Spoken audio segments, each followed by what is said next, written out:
இந்த வீடியோவில் நம்ம ஒரு ஈஸி லீட் கோட் ப்ராப்ளம் பார்க்கலாம். இந்த என்னென்னா best time to buy and sell stocks. Question என்னென்னா, you are given an array prices where prices of I is the price of the given stock on the ith day. You want to maximize your profit by choosing a single day to buy one stock and choosing a different day in future to sell that stock. Return the maximum profit you can achieve from this transaction. If not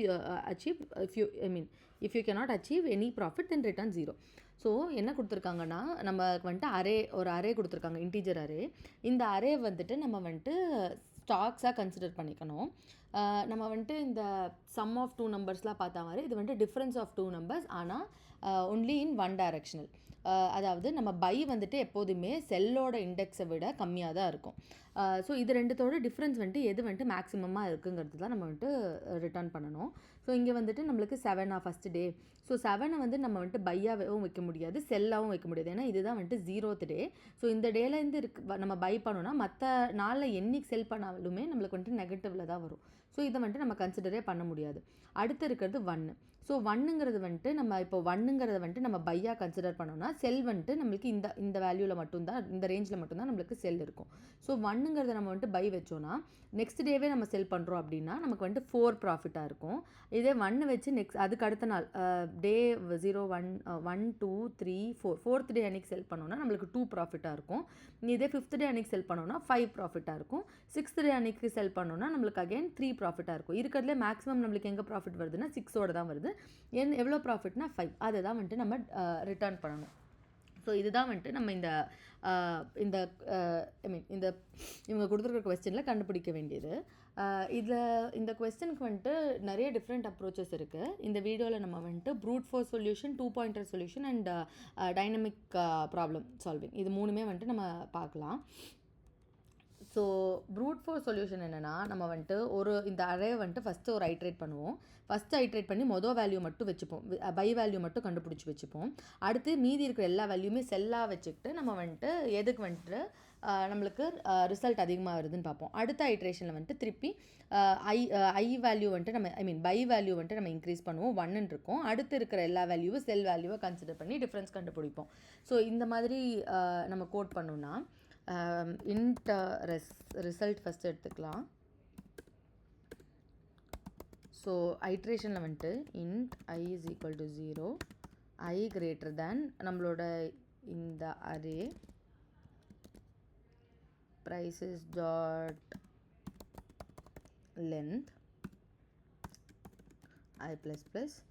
அடுத்தது இந்த ஐட்ரேஷனில் நம்ம கண்டுபிடிக்கிறது வந்துட்டு buy value, கரெக்டாக? So buy is equal to prices of i. அடுத்து திருப்பி இன்னொரு iteration போடணும். இது வந்துட்டு எதுக்குன்னா செல் கண்டுபிடிக்க. Int J is equal to, எப்போதுமே செல் வந்து நம்மளுக்கு பை வேல்யூவோட அடுத்த வேல்யூலேருந்து தான் இருக்கும், கரெக்டாக? So I plus 1. Again j should be smaller than prices dot length, j plus plus. Int cell is equal to prices of j. Okay, so இப்போ நம்ம வந்துட்டு ரிசல்ட் வந்துட்டு எவ்வளோ அப்படிங்கிறது வந்துட்டு பார்க்கணும். ரிசல்ட்டுங்கிறது என்ன? பை மைனஸ் செல்லோட மேக்ஸிமம் வேல்யூ. ஆல்ரெடி நமக்கு 0 இருக்குது, 0 அண்ட் இந்த பை மைனஸ் செல், இது ரெண்டுத்துலேயும் எது வந்துட்டு பெருசோ அதுதான் நம்மளுக்கு இந்த ஐட்ரேஷனோட ரிசல்ட்டாக இருக்கணும். So math dot max of result comma sell minus buy, sorry buy minus sell கிடையாது, செல் மைனஸ் பை. ஸோ இதுதான் நம்மளோட ஐட்ரேஷன் வேல்யூவாக இருக்கணும். நம்ம கடைசியாக ரிட்டர்ன் பண்ண வேண்டியது ரிசல்ட்டை ரன் பண்ணி பார்ப்போம்.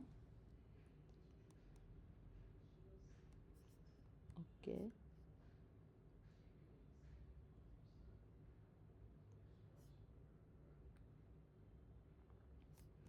ஓகே நமக்கு வந்துட்டு டைம் லிமிட் எக்ஸீடட் வந்துருச்சு. நம்ம இன்னும் ஆப்டிமலான சொல்யூஷனையும் பார்ப்போம். பட் இதில் நம்ம என்ன பண்ண ட்ரை பண்ணியிருக்கோம்னா, ஃபஸ்ட் ஐட்ரேஷனில் வந்துட்டு 7ங்கிறத வந்துட்டு பை வேல்யூவை ஃபிக்ஸ் பண்ணிவிடுவோம். மீதி இருக்கிற வேல்யூ எல்லாத்தையும் ஒன்று அப்டேட் பண்ணி செல் வேல்யூவை எடுத்துகிட்டு நம்ம ரெண்டுத்தோட டிஃப்ரென்ஸையும் கண்டுபிடிச்சி ஆல்ரெடி நம்ம டிஃபைன் பண்ணி வச்சுருக்க ரிசல்ட் இருக்கு இல்லையா, அந்த ரிசல்ட்டோட எது மேக்ஸிமம் வேல்யூன்னு சொல்லி கம்பேர் பண்ணுவோம். ஸோ இதுதான் வந்துட்டு இந்த சொல்யூஷனோடது. பட் இது வந்துட்டு நம்மளுக்கு ஆப்டிமல் சொல்யூஷன் கிடையாது. இப்போ நம்ம வந்துட்டு 2 பாயிண்டர் சொல்யூஷனில் இது எப்படி பண்ணலான்னு யோசிக்கலாம். ஸோ 2 பாயிண்டர்னா என்ன, நமக்கு வந்துட்டு ஒரு லெஃப்ட் வேல்யூலேருந்து ரைட் வேல்யூ வரைக்கும் நம்ம வந்துட்டு ஐட்ரேட் பண்ணிட்டு போவோம். நம்ம வந்து ஒரு பாயிண்டரியாக நம்ம வந்துட்டு அப்டேட் பண்ணிகிட்டே இருப்போம். கரெக்டாக? அதுதான் வந்து நம்மளுக்கு 2 பாயிண்டர் சொல்யூஷன். ஃபார் லூப் இல்லாமல் வைல் லூப் யூஸ் பண்ணணும் இந்த இடத்துல. ஸோ நம்ம வந்து என்ன பண்ணலாம், நம்மளோட லெஃப்ட் பாயிண்டர் வந்துட்டு பையின்னும் ரைட் பாயிண்டர் வந்துட்டு செல்லுன்னும் வச்சுக்கலாம் நம்ம. ஸோ லெஃப்ட் பாயிண்டர் வந்து 7னும் ரைட் பாயிண்டர் வந்துட்டு 1னும் வச்சுக்கலாம். விச் இஸ் 7 வந்துட்டு பையினும் 1 வந்துட்டு செல்லுன்னும் வச்சுக்கலாம். அதுக்குள்ளாரையும் வந்து நம்ம இப்போ பண்ணுற இதே max of result sell minus buy இதே வந்துட்டு நம்ம செக் பண்ணிட்டு வரலாம். ஆனால் நம்ம என்ன பண்ணலான்னா இந்த 2 பாயிண்டரில் ஒரு கண்டிஷன் வச்சுக்கலாம். எப்போதுமே பை வந்துட்டு செல்லை விட கம்மியாக இருந்ததுன்னா மட்டும்தான் நம்ம வந்துட்டு நம்ம என்ன செக் பண்ணணுமோ அதை பண்ணணும். இல்லைன்னா நம்ம டேரெக்டாக பாயிண்டர்ஸ் அப்டேட் பண்ணிக்கலாங்கிறத வந்துட்டு நம்ம வந்துட்டு இம்ப்ளிமெண்ட் பண்ணலாம். ஸோ அதை எப்படி கோட் பண்ணணும்னா int by is equal to 0, 0லேருந்து தானே ஸ்டார்ட் ஆகுது, இண்டெக்ஸ்லேருந்து கொடுத்துக்கலாம். And int cell is equal to 1 next value and int result is equal to 0 as usual. So இப்போ நம்ம வந்துட்டு while loop வந்து நம்மளுக்கு எப்போதுமே நம்மளோட ரைட் வேல்யூ, அதாவது செல் வேல்யூ வந்துட்டு should be smaller than prices dot length, அதாவது இந்த லாஸ்ட் வேல்யூ வர வரைக்கும் தானே. ஸோ இந்த வைல் லூப் வந்துட்டு அது வரைக்கும் போகும். ஸோ வைல் போட்டாச்சா, இஃப்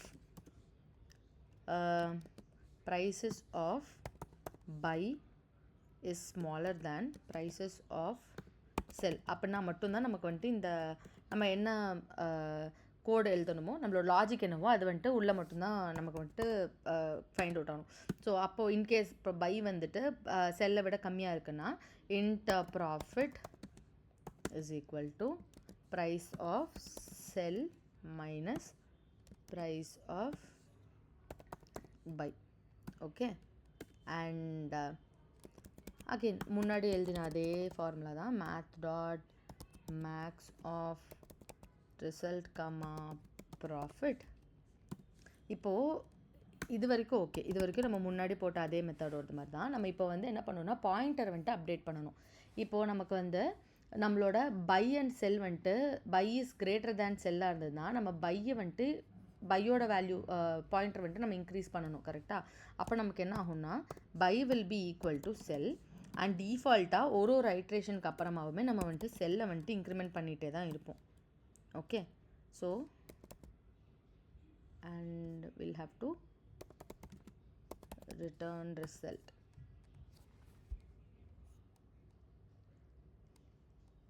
ஓகே. ஸோ என்னென்னா நம்ம வந்து எவ்ரி டைம் வந்து நம்ம வந்துட்டு பையை வந்துட்டு செல்லோட வேல்யூக்கு ஈக்குவேட் பண்ணிவிட்டு செல் வேல்யூ வந்துட்டு இன்க்ரிமெண்ட் பண்ணுறோம் அப்படின்னா நம்மளுக்கு நெக்ஸ்ட் வேல்யூக்கு வந்துட்டு பை அண்ட் செல் வந்து இன்க்ரிமெண்ட் ஆகிட்டே இருக்குமே தவிர இந்த இஃப் கண்டிஷன் பிளாக் வந்துட்டு ஒன்லி வென் நம்மளுக்கு வேலிடான கேசஸ்க்கு மட்டும்தான் வந்து நம்மளுக்கு இந்த இஃப் கண்டிஷனே போகும். இந்த இஃப் கண்டிஷனில் நம்ம எதெல்லாம் மேக்ஸிமம் ரிசல்ட் இருக்குங்கிறத வந்துட்டு நம்ம செக் பண்ணிப்போம். ஸோ இதோட வந்துட்டு நம்ம டைம் காம்ப்ளெக்சிட்டி பார்த்தோன்னா O of n, ஏன்னா மேக்ஸிமம் நம்மளுக்கு இருக்கிற எல்லா வேல்யூவுமே நம்ம வந்துட்டு ஒரு வாட்டியாவது ஐட்ரேட் பண்ணுவோம் இந்த வைல் லூப்பில். அதனால் அண்ட் ஸ்பேஸ் வந்துட்டு நம்மளுக்கு புதுசாக எந்த அரே எதுவுமே நம்ம இனிஷியலைஸ் பண்ணலை. So it will be O of 1. So இதே டைம் அண்ட் ஸ்பேஸ் காம்ப்ளெக்சிட்டியில் இன்னுமே சிம்பிளாக டைனமிக் ப்ரோக்ராமிங்கில் எப்படி பண்ணலான்னா நம்ம இப்போ பண்ணுற இந்த மேக்ஸ் வேல்யூ இருக்கு இல்லையா, இந்த ரிசல்ட்டோட மேக்ஸ் வேல்யூ இதே தான். இந்த இஃப் எல்ஸ் கண்டிஷன் மட்டும் இல்லாமல் நம்ம வந்துட்டு அதையும் இந்த மேத் டாட் மின் வேல்யூ வச்சு நம்ம வந்துட்டு கண்டுபிடிக்கலாம். அது எப்படின்னா இந்த பைசெல் மேபி நான் புதுசாகவே எழுதுகிறேன் கோடு. ஸோ நம்மளோட int result வந்துட்டு will be 0 and int buy will be prices of 0 டைரெக்டாகவே கொடுத்துடலாம். ஸோ இப்போ நம்ம வந்துட்டு ஒரு ஃபார் லூப் கொடுக்கலாம், என்ஹான்ஸ்ட் ஃபார் லூப்பாக. int செல் வந்து நம்ம ப்ரைஸஸை வந்துட்டு ஐட்ரேட் பண்ணி தான் கண்டுபிடிக்கிறோம். And result will be math dot max of result sell minus buy. So இது நம்ம ஆல்ரெடி போட்டு தான். இப்போ பை வேல்யூ வந்துட்டு நம்ம வந்துட்டு இன்க்ரிமெண்ட் பண்ணிகிட்டே வரணும். செல் வேல்யூ நம்மளுக்கு இந்த ஃபார் லூப்லேருந்து இன்க்ரிமெண்ட் ஆகிடும்.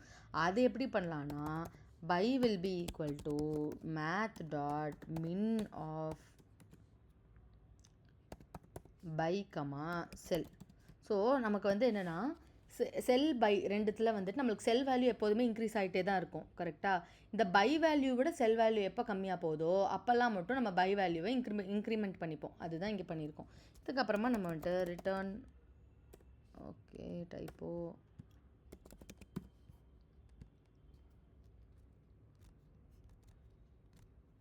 எஸ். ஸோ நம்ம வந்து இந்த பை வேல்யூ மட்டும் இன்க்ரிமெண்ட் பண்ணிக்கிட்டா போதும். நம்மளோட செல் வேல்யூ வந்துட்டு இந்த ஃபார் லூப் பார்த்துப்போம். இதுக்கும் வந்துட்டு நம்மளுக்கு பார்த்தோன்னா time complexity will be O of n because நமக்கு வந்துட்டு ஃபுல் அரேவையும் நம்ம வந்துட்டு ஐட்ரேட் பண்ணுவோம். And space will be